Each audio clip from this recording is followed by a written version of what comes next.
Get the same man a 1 billion CD. And Sana Makohone Papa Wallace Giddy. Or you me type, so what they.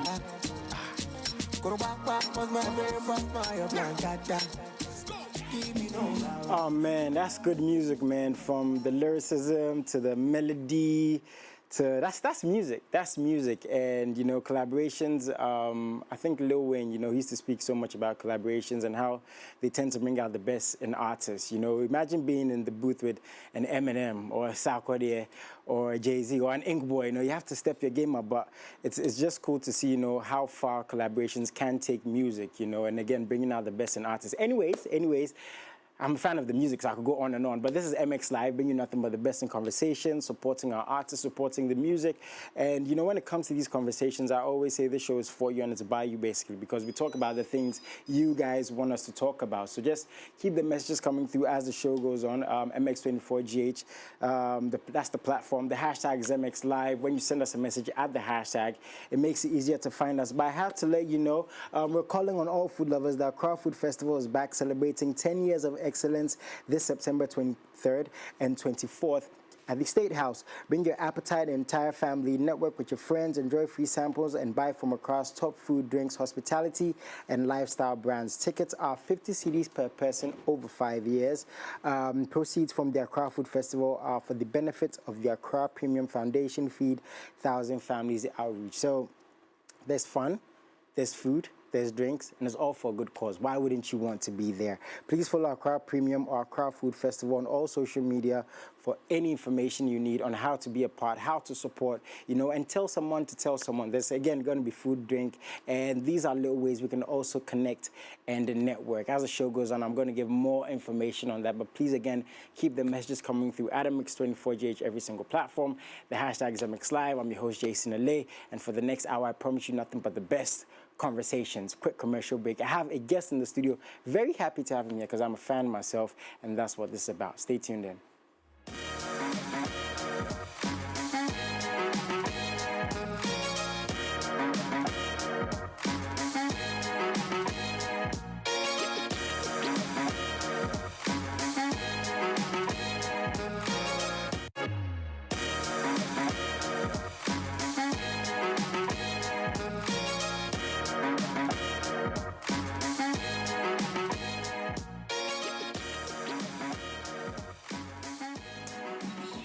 Welcome back, guys. MX24GH. The hashtag is MXLIVE. Again, be a part of the Accra Food Festival. Find the information all over social media. I'm sure there's going to be kinky. Oh, man, I can't even concentrate anymore. But that's what it's about, connecting, having good food. There's going to be music, drink, and everything else. 50 CDs per head, just 50 CDs, you know, anyone over 5 years old. So please tell someone to tell someone, because I might be there. Anyways, back to the studio. And this guy, you just listened to his music. I'm a very big fan, very happy to have him here, and he goes by the name Inkboy, and I've been wondering, how you doing, man?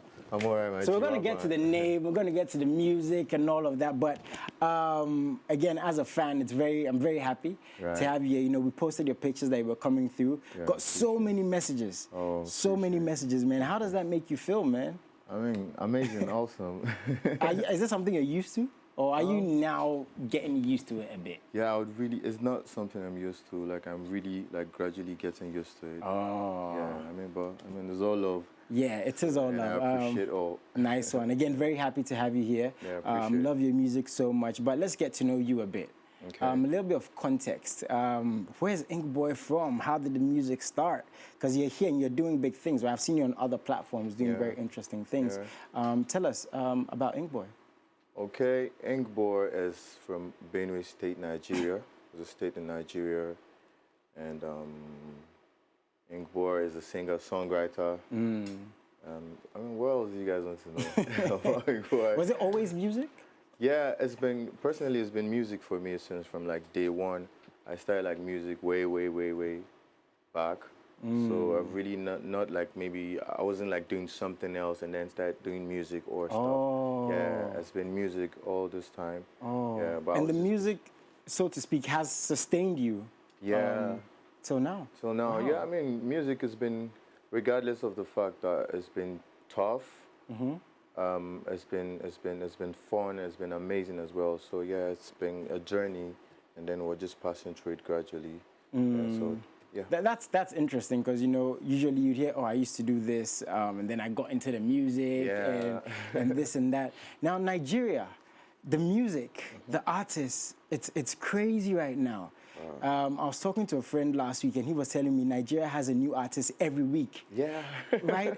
How does it feel, right, being in that space? Because, again, it is competitive, but it has to be encouraging. It has to be exciting, you know, being a part of that culture. And you're crafting a niche and a name for yourself. How's that experience, man? I mean, like, I would always say this, right? Like, music is not easy everywhere. You get me? It's tough everywhere, and like the Nigerian music industry is totally different because, first of all, like our population is something else. We have numbers. You get me? Yeah, I mean you do, right? Yeah, you feel me? So we have numbers. So like, and there are like tons of artists, new boys coming out every day, and that's like so the market is like saturated. Oh. You understand? So the market is like saturated, and then we have like different states in Nigeria, about 30-something states in Nigeria. Unlike in Ghana, you guys have like regions. Yeah. So we have states.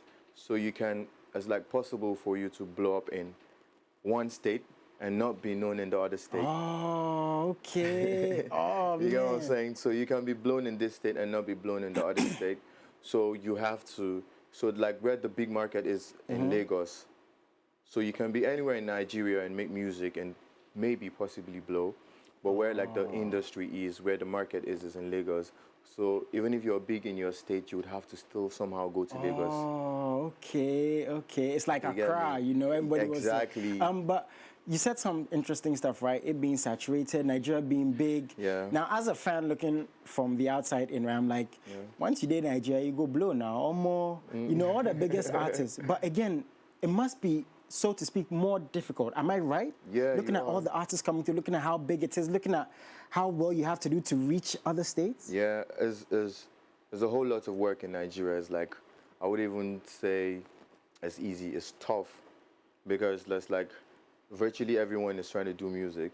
And then because of like the population, is one thing, like there's enjoyment when you're blown with the population. But when you're not blown, it's like you're trying to please a whole lot of people. Yeah. You understand? Yeah. So the competition is extremely high, and it's like difficult for like a lot of artists to like penetrate in the music industry in Nigeria. Okay. But another thing is, if you now get to eventually penetrate, you're gonna enjoy it because there's numbers. Yeah, I can imagine. Was there any form of fear or hesitation from your end, like, bruh, like, thinking about these things, looking at the artists, how big they are, the numbers you have to reach, the people, the ears you have to ensure listen to your music. From your end, was there like, Charlie, this is going to be a lot of work?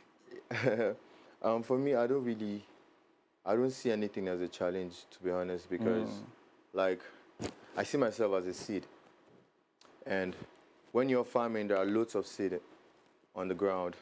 So the other seed is not going to care about the other one, who grows first, who does what, good, because man. you're a seed, you're definitely going to grow. That's good. That's good mentality, man. So just regardless of whatever happens, like... Yeah, the sky is so huge, man, and all the birds still fly. Yeah, I like that. Yeah. I think that's the best way to think about it. Okay, so you're doing all this in Nigeria, your music is moving. Should I say you relocate to Ghana, you visit Ghana? How did the relationship with Ghana come about from your end again as an artist? Okay, first of all, you know, I got featured on Sarkodie's album, track 4, 1 million CDs. And then, so after I got featured on the song, I started to like gain a lot of audience, Ghanaian audience. Yeah, not like a lot of Ghanaians knew me before 1 million CD. Yeah, I was just really doing my thing in Nigeria, and then I got featured on the album, gained a lot of audience in Ghana, and I felt like it was right to come over here so I could like connect with the audience. Okay. Yeah, so yeah. Oh, that makes sense. You know, very good business move. But again, is it a relocation? Do you live in Ghana now? Are you in Nigeria? Is it like back and forth? Where do you live? Okay, right now I'm being honest, like I'm enjoying Ghana. Oh, that's nice. That's good news for a fan, you know, for us the music lovers. That's really good news. So it's like, right now I'm half Ghanaian and half Nigerian. Good one. So here more so. Yeah. But obviously you do appreciate your Nigerian fans and Nigerian music. One thing I want to know, does that make it, again, a bit more difficult? Because you garnered somewhat of a fan base, I'm assuming, in Nigeria. People knew Inkboy, right? Yeah, sure. Now you're here, and you would want your music to travel to Nigeria, Definitely. but again, not being based there and here. So you have fans to please. Yeah. I mean, with social media now, it helps because you can put your song on streaming platforms. And everybody's there. Yeah, from the business end of stuff, how do you cope with that? Is this something you think about on a regular basis, or do you just release the music? Because I'm asking this, you might have interviews, you have to go to Nigeria, shows you might have to perform at. So is it like, okay, I go perform, come back? How do you handle this? Okay, what I do is this. When I put out music, firstly I focus on like my target audience. When the song is out, I see who is streaming more. I see where the numbers come from. I see who's engaging with it more. So if I see that as Ghana that's engaging more, I come and do my interviews. If Nigerians are engaging more, if Africa is engaging, then we have to do a tour. Wow, So, that's cool. So that's it. So we don't really like control the narrative until when the record is out there, and then you see how people relate to it. Okay, so you put it out in the universe, that's its thing. Exactly. Nice one. To the universe doing its thing, not everyone gets to work with Sarkodie. Let alone be on his album. That's incredible. Yeah. How did that come about? I want to know again, as a fan, did he hear your music? Did he reach out to you? Did you send him your stuff? How did that work out? Okay, you know, like right from way back, I used to listen to like Sarkodie very well. Like I used to be a fan because I started off as a rapper. Oh, yeah, okay. I was rapping in my mind. There was some bass here and there, right? Okay. So I started off as a rapper. So like back in Nigeria, I used to like watch him and see on TVs and all of that stuff. Like, yo, this rapper. And then I liked that Illuminati song. Yeah. Bro, who that didn't? was my favorite. You get me? Yeah, at the time. So yeah, back to like how we linked. I was in an apartment with like a lot of like other big A-list artists, big musicians in Nigeria. We're in an apartment and then making music. There was Mastercraft, Joe Boy, and then someone invited me to the place. So when I got to the place, I didn't even know that he was there. Oh. Yeah, I said hello to everyone, and then I sat, and then I was just doing my thing. And then a beat came up, Mastercraft played a beat, and then everyone was jamming to the beats.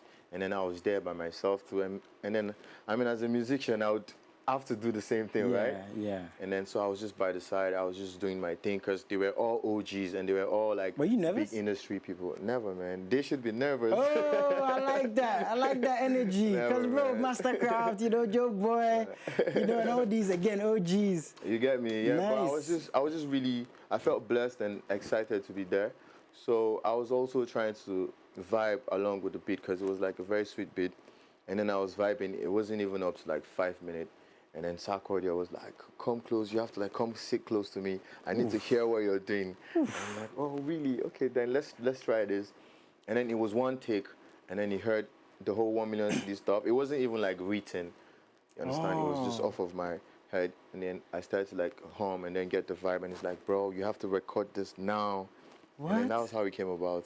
Bruh, yeah, that's the universe working, man. Exactly, that's God's hands, you know, in that. Exactly. So you record the song and it's out there and your name is blowing up. Yeah. Did you expect the response because it was Sarkodie? Did you think it was going to blow up as much? Yeah. Yeah.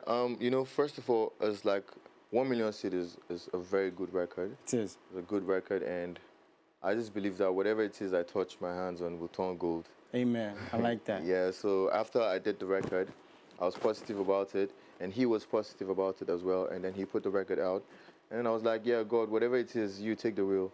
Nice. And you worked out. You seem like a very confident guy. Are you an introvert or extrovert? An extrovert? I didn't even know what it's called. I just like to be by myself.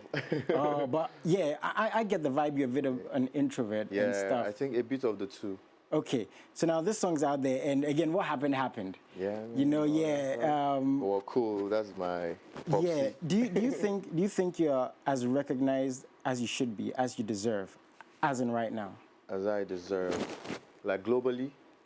Globally, locally, musically, amongst your peers. Personally, yeah. I wouldn't really say I am recognized as much as I should be recognized, but I just know that when the time comes, it's certain. It will happen. Like, it's evidence. You can't hide it. Yeah. You understand? And I am a very strong believer of God, and I like to believe that everything takes time. Yeah. And in like his due time, he's going to do it. Yeah. You understand? So, Okay, so I asked that question because I don't think there's something that's comfortable to talk about. Because, you know, again, there was a period where you tweeted, you know, that you had worked with Sarkodie, you'd reached out, you loved to be with him. In that moment, right? I don't want to focus on this too much because, again, I know how it is. I know you look up to him. I know you appreciate his music. In that moment, what was going through your head before you put out those tweets? Again, was it because that's why I asked if you felt like you weren't being appreciated or as recognized, and this could be by the whole industry. Yeah, you know the thing about music, I personally, music is like so precious to me. I take it like very, very personal. So I feel like if I give out music, if it's, be it a collaboration, be it me writing for an artist, it should be like genuinely appreciated. And that's not me being entitled, because it's like life is give and take. Yeah.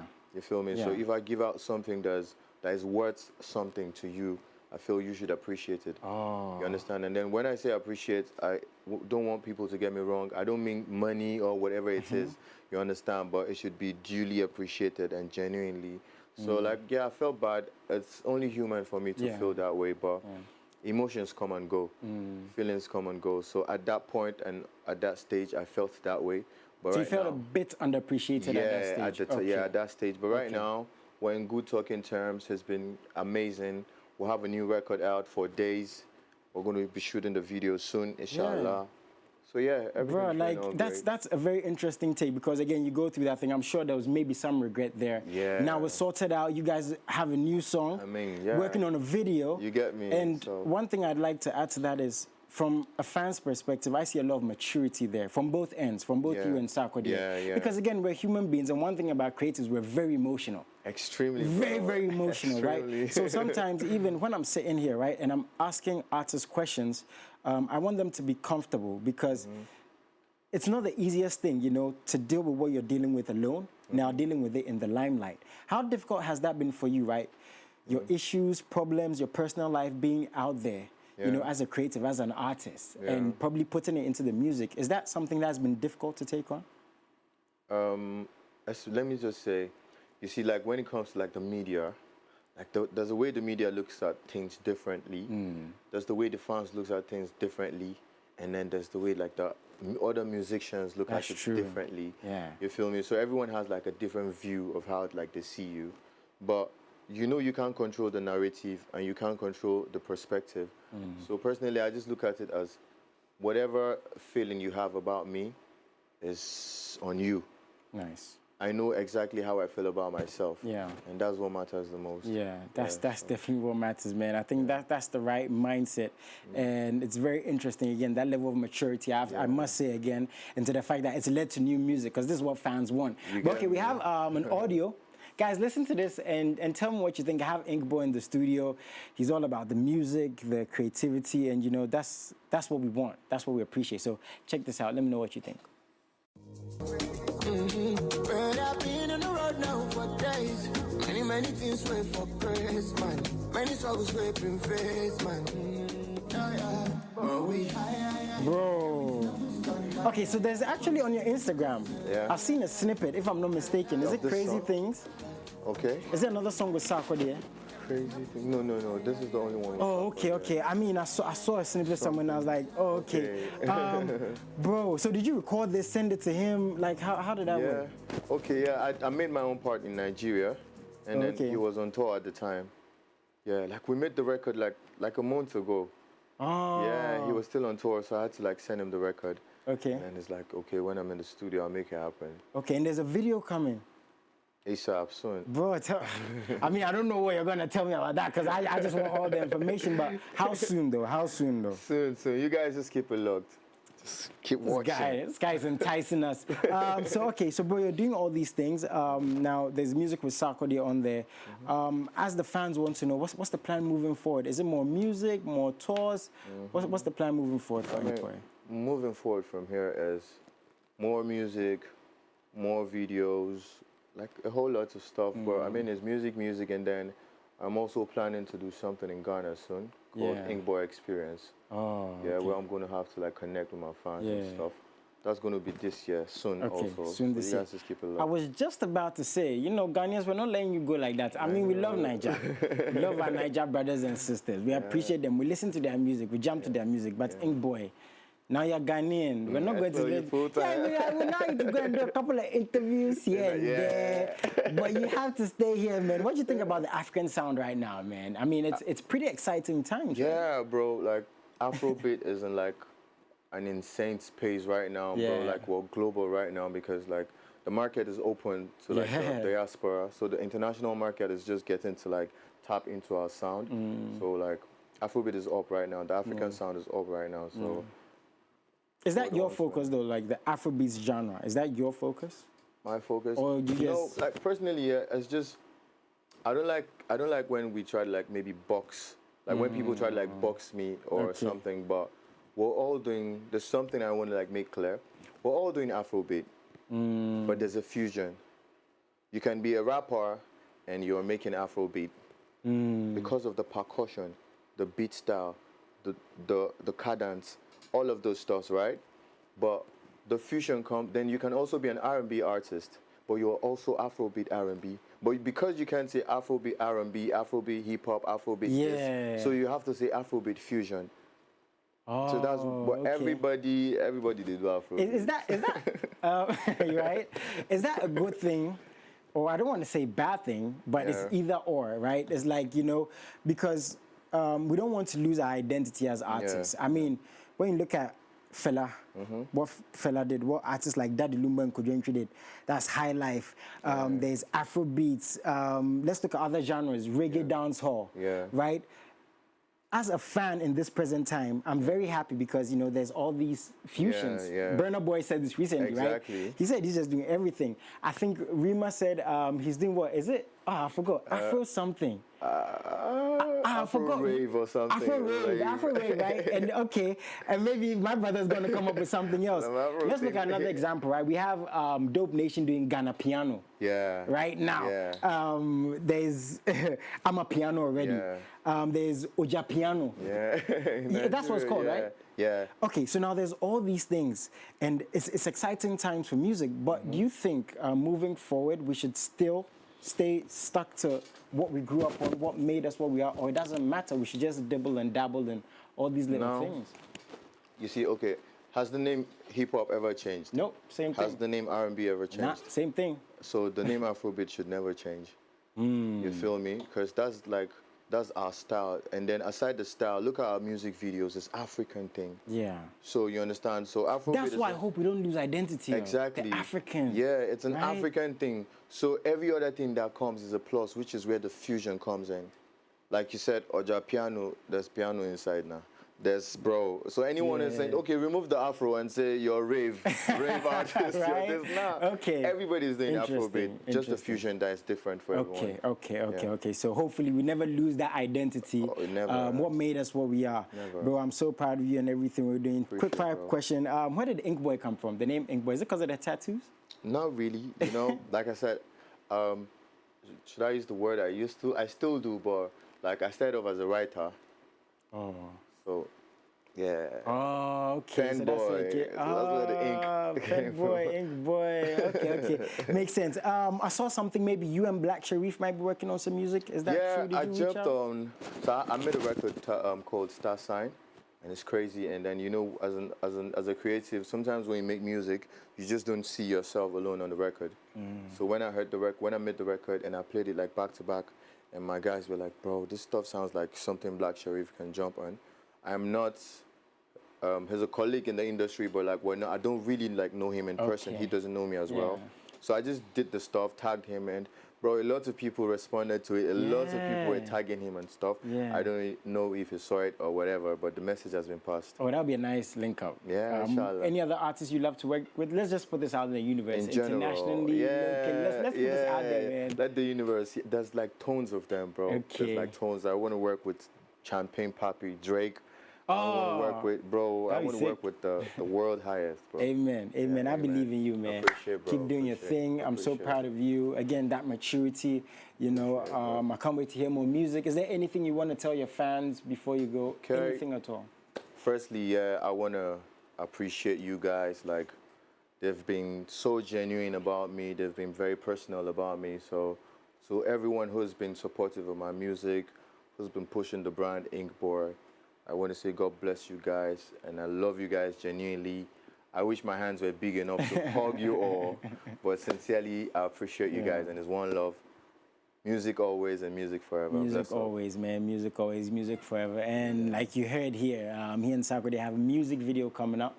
Can't wait to see that. I'm sure the music is on all platforms. Everywhere. Spotify, everywhere. Apple Music, all digital Boom Play, platforms. Audio Max. So please go out there, buy the music. That's the #1 way to support the artist. Buy the music, stream for days. Yeah, stream for days. Let's get the views up. Let's get the views up. The numbers Again, up, I can't wait to see the video with Sakura there. I really can't wait to see that. Please keep supporting my brother.